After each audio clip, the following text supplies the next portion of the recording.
नमस्ते दोस्तों। क्या आपने कभी सोचा है कि स्वर्ग और नर्क वाकई में कैसे दिखते होंगे? क्या ये केवल काल्पनिक स्थान है या इनका अस्तित्व किसी गहरे सच से जुड़ा हुआ है?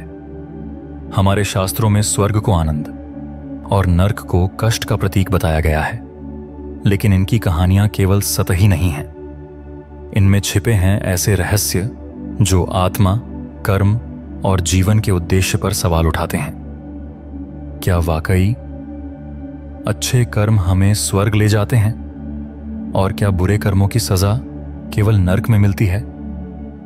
गरुड़ पुराण, महाभारत और अन्य ग्रंथों में स्वर्गलोक और नर्कलोक के अद्भुत विवरण दिए गए हैं। स्वर्ग को जहां देवताओं का निवास बताया गया है, वहीं नर्क को यमराज का न्यायालय कहा गया है। पर इन स्थानों का असली स्वरूप क्या है? क्या ये भौतिक जगहें हैं या किसी अदृश्य दुनिया का हिस्सा? इस वीडियो में हम इन पौराणिक कथाओं और मान्यताओं की गहराई में उतरेंगे। आप जानेंगे कि कैसे हमारे कर्म और जीवन के निर्णय हमें इन रहस्यमयी लोकों से जोड़ते हैं। तो जुड़े रहिए, क्योंकि आगे आने वाले खुलासे आपके सोचने का नजरिया बदल सकते हैं। स्वर्ग और नर्क की अवधारणा भारतीय संस्कृति में उतनी ही प्राचीन है जितनी खुद मानवता। हमारे शास्त्रों में यह बताया गया है कि जीवन के बाद की यात्रा, जो हमारे कर्मों द्वारा निर्धारित होती है, एक अलग ही संसार में प्रवेश करने का मार्ग है। ये स्थान केवल विचारों के नहीं, बल्कि गहरे मानसिक और आध्यात्मिक अनुभवों के प्रतीक हैं। जहां स्वर्ग को दिव्य सुखों का, शांति का और परम आनंद का स्थान माना जाता है, वहीं नर्क को कर्मों की सजा और पीड़ा का स्थल बताया गया है। पर क्या इन स्थानों की कोई वास्तविकता है? क्या यह केवल सांकेतिक रूप से व्यक्त किए गए विचार हैं या इनका अस्तित्व कुछ और ही है? गरुड़ पुराण में स्वर्ग और नर्क की गहरी चर्चा की गई है।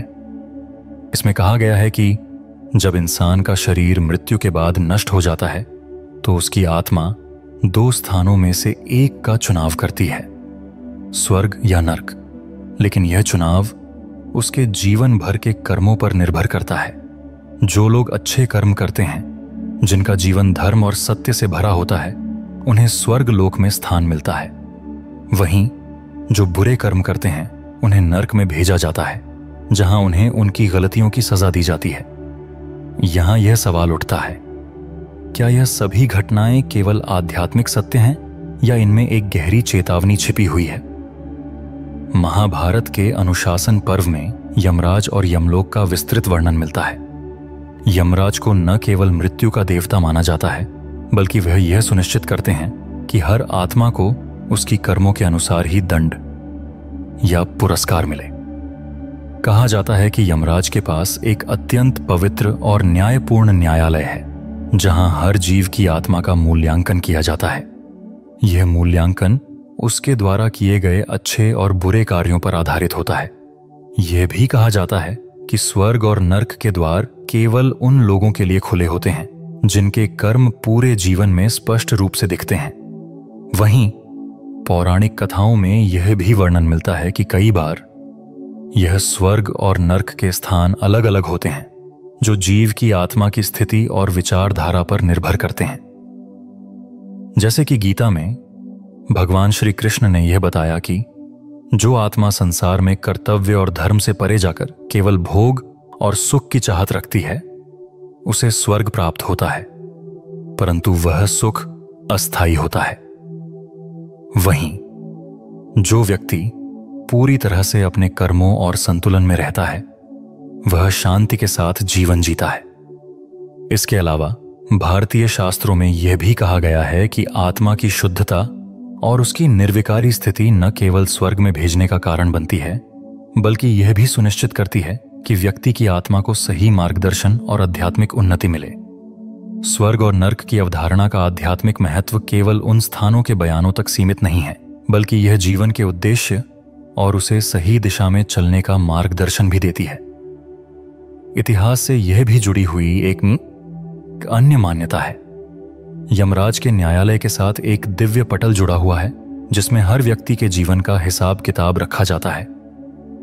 कुछ मान्यताओं के अनुसार यह पटल पूरी तरह से विवेक और न्याय का प्रतीक है, जो न केवल हमारी गलतियों को बल्कि हमारी अच्छाइयों को भी दर्ज करता है। इस प्रकार स्वर्ग और नर्क की मान्यताएं केवल दो स्थानों के रूप में नहीं, बल्कि कर्मों के फल और हमारी मानसिक स्थिति के रूप में भी प्रकट होती हैं। यह दोनों लोक हमारे जीवन के वास्तविक सत्य से जुड़े हुए प्रतीत होते हैं, जो हमें हर दिन अच्छे कार्य करने के लिए प्रेरित करते हैं और यह एहसास दिलाते हैं कि हमें अपने कर्मों का फल भोगने के लिए तैयार रहना चाहिए। क्या हम अपने कर्मों का सही मूल्यांकन करते हैं? क्या हम जीवन में उन कार्यों की ओर अग्रसर हैं जो हमें शांति और सुख की ओर ले जाएं? या हम उन रास्तों पर चल रहे हैं जो हमें नर्क की ओर ले जा सकते हैं? ये विचार हमें हमारे वास्तविक उद्देश्य और स्वर्ग नर्क की अवधारणाओं पर सोचने के लिए प्रेरित करते हैं। स्वर्ग और नर्क के बारे में हमारी समझ जितनी गहरी होती जाती है, उतना ही यह जटिल और रहस्यमय हो जाता है। जैसे जैसे हम पौराणिक कथाओं में गहराई से उतरते हैं, हमें नए पहलू सामने आते हैं जो हमारी सोच को चुनौती देते हैं।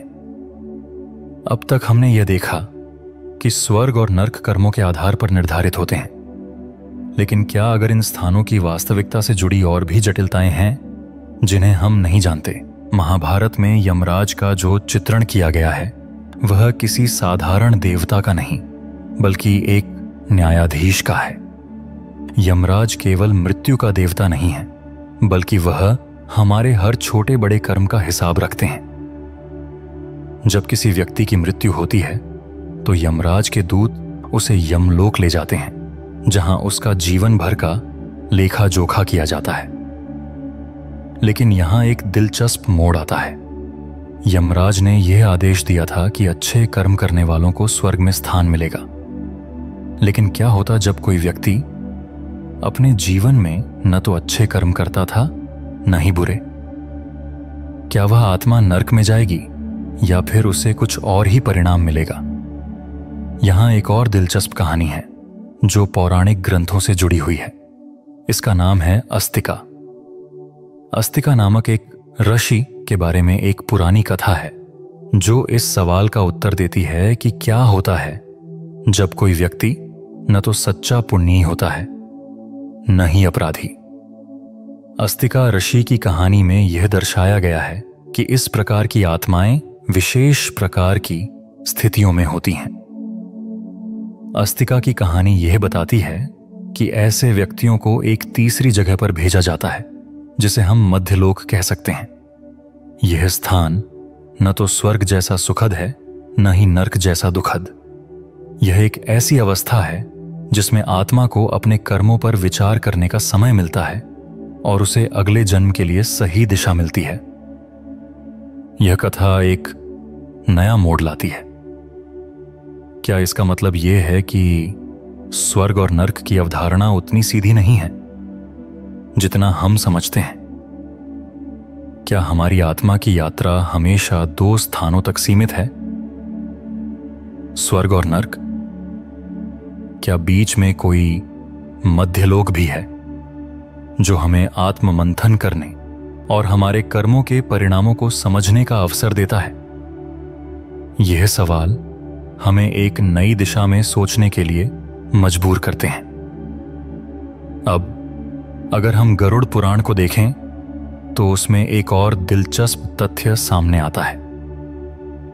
वहां कहा गया है कि नर्कलोक में विभिन्न प्रकार के दंड होते हैं जो हर व्यक्ति के कर्मों के अनुसार निर्धारित होते हैं। जैसे जो लोग अन्याय करते हैं उनका दंड आग में जलने के रूप में होता है, वहीं जो लोग दूसरों को धोखा देते हैं उनका दंड सांपों और कीड़ों के रूप में मिलता है।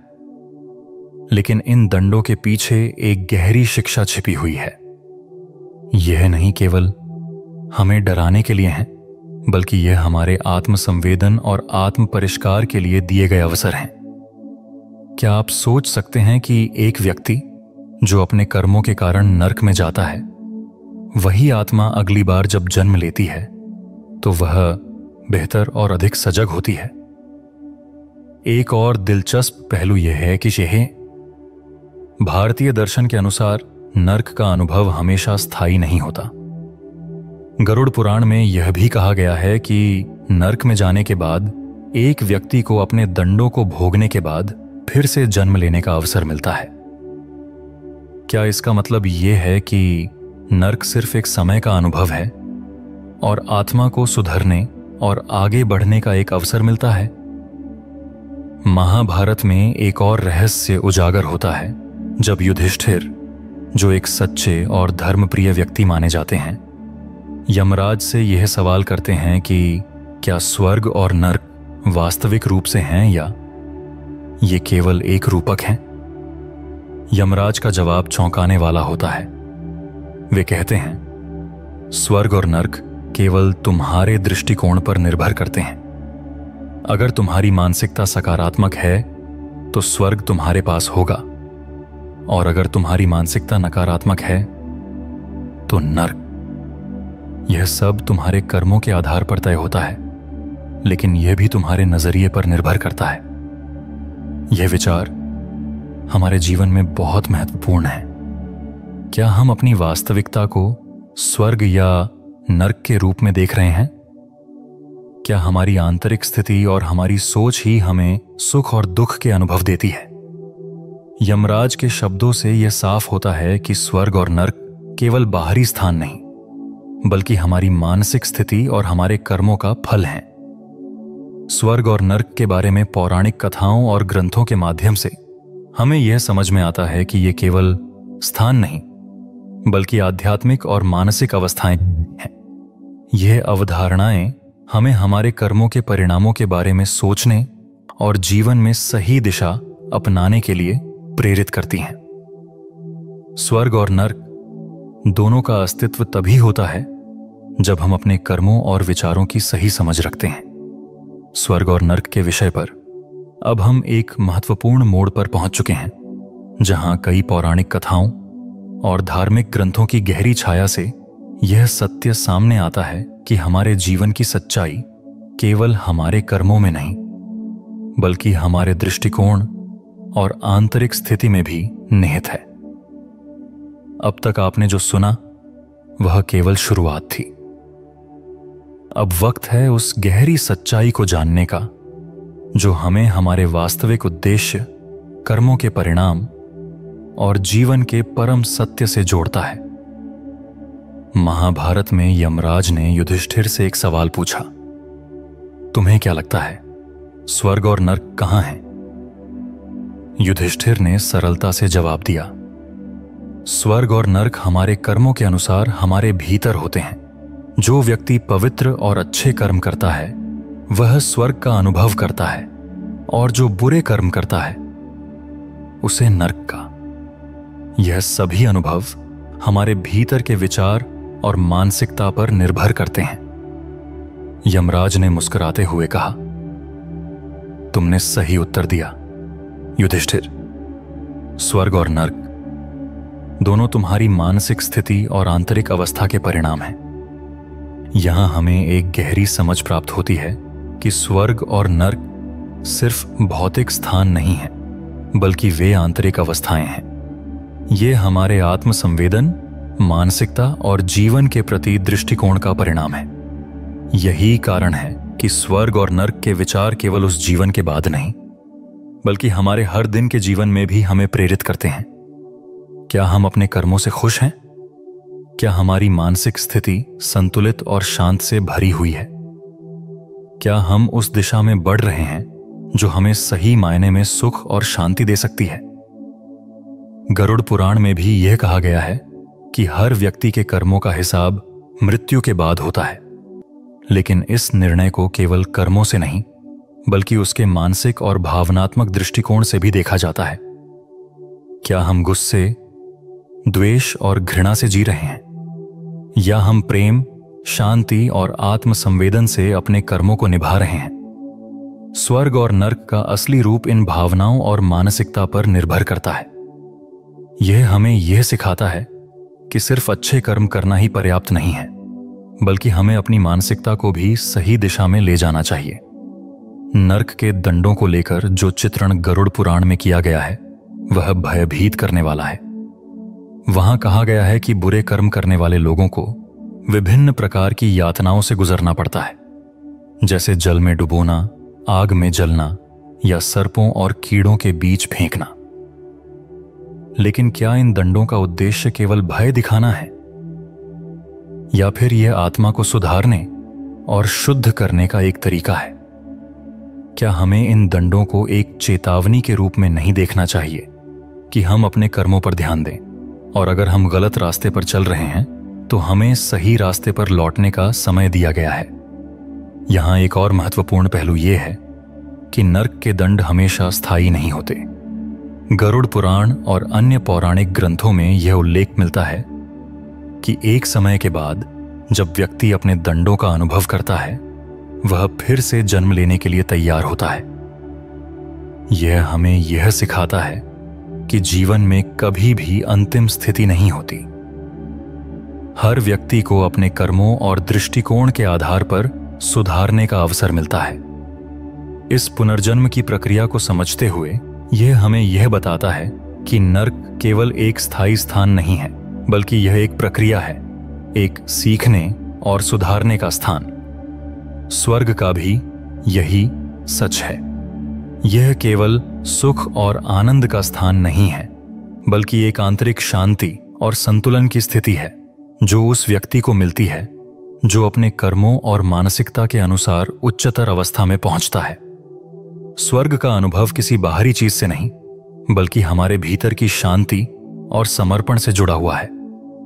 जब हम अपने कर्मों में अच्छाई और सच्चाई को महसूस करते हैं, तब हम स्वर्ग का अनुभव करते हैं। और यही स्वर्ग और नर्क की सबसे बड़ी सीख है। यह सब हमारे भीतर है और हम इसे अपने कर्मों और मानसिकता के माध्यम से बना सकते हैं। यमराज ने यह भी कहा कि स्वर्ग और नर्क केवल हमारे कर्मों और मानसिकता का परिणाम नहीं है, बल्कि वे हमारे जीवन के उद्देश्य का भी प्रतिबिंब है। अगर हम जीवन में अपने उद्देश्य को सही समझते हैं और उसे पाने के लिए सही दिशा में आगे बढ़ते हैं, तो हम स्वर्ग का अनुभव कर सकते हैं। यही कारण है कि स्वर्ग और नर्क के विचारों को समझते हुए हमें यह सवाल खुद से पूछना चाहिए, क्या हम अपने जीवन का उद्देश्य समझ पा रहे हैं? क्या हम उन चीजों के लिए जी रहे हैं जो हमें स्थायी शांति और सुख दे सकती हैं? हमारे कर्मों का प्रभाव हमारे जीवन के हर पहलू में दिखता है, और यह हमें स्वर्ग और नर्क के विषय पर और गहरे विचार करने का अवसर देता है। अगर हम अपने कर्मों को सही दिशा में ले जाएं, तो हम न केवल स्वर्ग का अनुभव करेंगे, बल्कि अपने जीवन को एक उच्चतर उद्देश्य की ओर भी ले जाएंगे। इसलिए स्वर्ग और नर्क के बारे में हमारी सोच केवल भौतिक स्थानों तक सीमित नहीं होनी चाहिए। यह हमारे भीतर की गहरी मानसिकता, कर्मों और जीवन के उद्देश्य से जुड़ी हुई एक यात्रा है। हमें यह समझने की जरूरत है कि स्वर्ग और नर्क की अवधारणाएं हमें एक नए दृष्टिकोण से अपने जीवन को जीने की प्रेरणा देती हैं। स्वर्ग और नर्क की अवधारणाएं केवल पौराणिक कथाओं तक सीमित नहीं हैं, बल्कि ये हमारे जीवन को एक गहरी दिशा देने का अवसर प्रदान करती हैं। इन विचारों के माध्यम से हम अपने जीवन के उद्देश्य और हमारे कर्मों के महत्व को समझने का प्रयास करते हैं। जब हम इन स्थलों के बारे में सोचते हैं, तो ये हमें यह याद दिलाता है कि हमारे विचार और कर्मों का असर केवल इस जीवन पर नहीं, बल्कि हमारे भविष्य पर भी पड़ता है। स्वर्ग और नर्क सिर्फ उन स्थलों के नाम नहीं, बल्कि हमारे मनोभावों, हमारी सोच और हमारे आत्मिक जीवन की स्थिति का प्रतीक हैं। अगर हम महाभारत के यमराज के संवाद को देखें, तो वह केवल कर्मों के परिणामों पर ही नहीं, बल्कि हमारी मानसिकता पर भी प्रकाश डालते हैं। यमराज ने युधिष्ठिर से यह कहा था कि स्वर्ग और नर्क की वास्तविकता तुम्हारे दृष्टिकोण पर निर्भर करती है। अगर तुम्हारा दृष्टिकोण सकारात्मक है, तो स्वर्ग तुम्हारे भीतर ही है। अगर तुम्हारा दृष्टिकोण नकारात्मक है, तो नर्क भी तुम्हारे भीतर है। यह हमें यह सिखाता है कि हमारे दृष्टिकोण, सोच और भावनाएं ही हमारे जीवन का वास्तविक स्वर्ग और नर्क बनाती हैं। गरुड़ पुराण में दी गई जानकारी यह समझाने में मदद करती है कि स्वर्ग और नर्क के बीच का फर्क केवल बाहरी नहीं, बल्कि आंतरिक है। जो व्यक्ति अपने कर्मों के माध्यम से आत्मसंवेदन और सुधार की दिशा में बढ़ता है, वह नर्क के दंडों से मुक्त होकर अगले जन्म में पुनः सुधारने के अवसर के रूप में स्वर्ग का अनुभव कर सकता है। यह विचार हमें यह सिखाता है कि जीवन एक निरंतर सुधार की प्रक्रिया है और हम अपने कर्मों और मानसिकता को बदलकर अपने जीवन को बेहतर बना सकते हैं। अब एक महत्वपूर्ण सवाल हमारे सामने है। क्या हम अपनी वर्तमान मानसिकता और दृष्टिकोण को समझने के लिए तैयार हैं? क्या हम इस बात को स्वीकार करते हैं कि हम अपने जीवन के हर पहलू को आकार दे रहे हैं और हमारी मानसिकता और कर्म ही हमें खुशी या दुख का अनुभव कराते हैं? क्या हम अपने जीवन को एक उद्देश्य के साथ जीने की कोशिश कर रहे हैं और क्या हम इस उद्देश्य को स्वर्ग की ओर बढ़ने के रूप में देख सकते हैं? यह कहानी हमें यह सिखाती है कि स्वर्ग और नर्क केवल जीवन के बाद की स्थलीय स्थितियां नहीं हैं, बल्कि यह हमारे मानसिक, भावनात्मक और आध्यात्मिक जीवन के परिणाम हैं। यह हमारे कर्मों, हमारी मानसिकता और हमारे दृष्टिकोण के आधार पर निर्धारित होते हैं। यह सब हमें यह सवाल पूछने के लिए प्रेरित करता है कि हम अपने जीवन को किस दिशा में ले जा रहे हैं। क्या हम अपने विचारों और कर्मों से स्वर्ग की ओर बढ़ रहे हैं या हम नर्क की ओर कदम बढ़ा रहे हैं? हमारे जीवन में स्वर्ग और नर्क की अवधारणाएं हमें यह याद दिलाती हैं कि हम हमेशा बदलने और सुधारने के अवसर में हैं। नर्क का अनुभव केवल एक निश्चित समय के लिए होता है, जबकि स्वर्ग एक निरंतर अवस्था है जिसे हम अपने कर्मों और मानसिकता के द्वारा प्राप्त करते हैं। यही समय है जब हम खुद से यह सवाल पूछें, क्या हम अपने जीवन में आंतरिक शांति, संतुलन और उद्देश्य के साथ चल रहे हैं? अंत में हमें यह समझने की आवश्यकता है कि स्वर्ग और नर्क की परिभाषाएं केवल धार्मिक और पौराणिक दृष्टिकोण से नहीं, बल्कि हमारे आंतरिक जीवन के दर्पण के रूप में हैं। हमारी सोच, हमारे कर्म और हमारी मानसिकता से ही हम अपने जीवन को स्वर्ग या नर्क बना सकते हैं। यही एकमात्र सत्य है जिसे हमें जीवन भर समझने और अनुभव करने की आवश्यकता है। क्या हम अपने जीवन को सही दिशा में ले जा रहे हैं? क्या हम अपनी आंतरिक दुनिया को सुधारने के लिए तैयार हैं ताकि हम स्वर्ग के अनुभव को अपने भीतर पा सकें? हमारी इस वीडियो का सफर यहीं खत्म होता है, लेकिन जाने से पहले हमारा आपसे एक सवाल है। इस वीडियो में किस चीज ने आपको सबसे अधिक प्रभावित किया है? कमेंट में लिखकर अवश्य बताएं ताकि हम सब एक दूसरे के विचारों को जान सकें। और हमारे YouTube चैनल पौराणिक गुरु को लाइक और सब्सक्राइब करें और साथ ही Facebook पर फॉलो जरूर करें, क्योंकि हम इसी तरह की रोचक कथाएं आपके लिए रेगुलर लाते रहेंगे। अगली वीडियो में फिर मिलेंगे, तब तक के लिए यूं ही खुश और मुस्कुराते रहिए।